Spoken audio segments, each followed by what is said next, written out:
Il est temps à présent de passer à notre chronique. Comme chaque lundi, nous ouvrons une page culture avec Sephora Namani. Bonsoir Sephora. Bonsoir Flora. Alors aujourd'hui, vous venez nous parler de l'œuvre de Nicolas Hassen qui est bien connu sur notre territoire et qui est parti rejoindre le musée Soulages de Rodez pour cet été.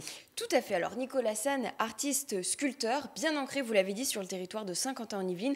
On connaît aussi bien ses œuvres sur les villes de La Verrière que de Trappes. Son atelier est installé à Elancourt depuis 1997 et on le reconnaît bien à sa touche personnelle, sa géométrie incidente, comme il l'appelle. Il nous explique ce que c'est.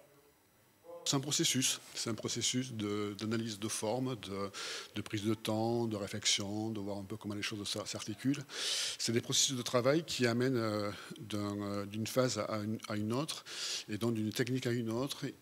Et puis cette observation d'une forme de logiciel, ensuite d'extraire des lignes, ensuite de voir comment elles sont. Et on sait tous que des lignes se sont faites, ce sont une juxtaposition de points. Et là, le matériau a imposé une autre forme, une autre conception de la mise de la ligne en elle-même. Alors vous l'avez compris, il est donc question de sculpture en métal, réalisée à partir de la même base, de la même ligne, étirée, agrandie, déformée à leur maximum.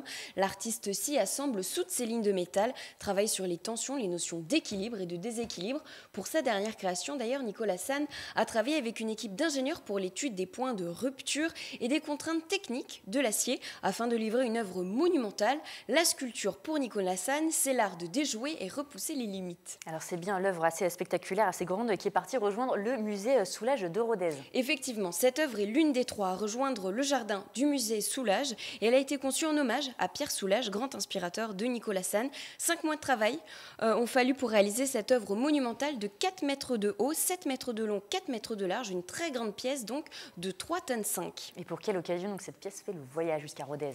Alors le musée Soulages de Rodez se donne une nouvelle dynamique en faisant tous les 2 ans des expositions de sculptures contemporaines dans le jardin du musée. C'est une volonté de Pierre Soulages. L'exposition commence demain et se poursuit jusqu'au 16 octobre. Une très belle opportunité pour Nicolas Hassen. L'idée générale, c'est de faire une belle expo, de la faire dans un beau lieu, un lieu qui est porté. C'est une très très belle vitrine parce que durant cet été, au musée, il y a l'exposition aussi Picasso. Donc ça va être extrêmement médiatisé, vu. C'est l'occasion pour moi pour que le public, un grand public découvre mon travail.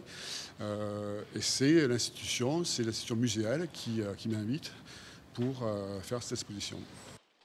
Alors Nicolas Hassen parlait de l'exposition Picasso qui va être présentée à l'intérieur du musée jusqu'au 25 septembre, en parallèle donc de l'exposition extérieure des sculptures. Et puis l'exposition est également importante pour l'artiste car, rappelons-le, Nicolas Hassen est un enfant du pays, né à Rodez en 1965 et a fait ses études aux Beaux-Arts de Perpignan. C'est donc un retour aux sources. Vraiment, c'est ça. Merci beaucoup Sephora. On vous retrouve mercredi pour un nouveau numéro de kiosque. Faites-nous un petit teasing de quoi sera-t-il question. Alors, on va aborder la 25e édition de la Nuit de l'Opéra qui aura lieu à Buc. Et puis, on va continuer notre petit tour d'horizon sur les différentes programmations qui nous attendent sur les salles du territoire de Saint-Quentin-en-Yvelines pour la rentrée prochaine. Merci beaucoup Sephora. Nous suivrons ça avec intérêt.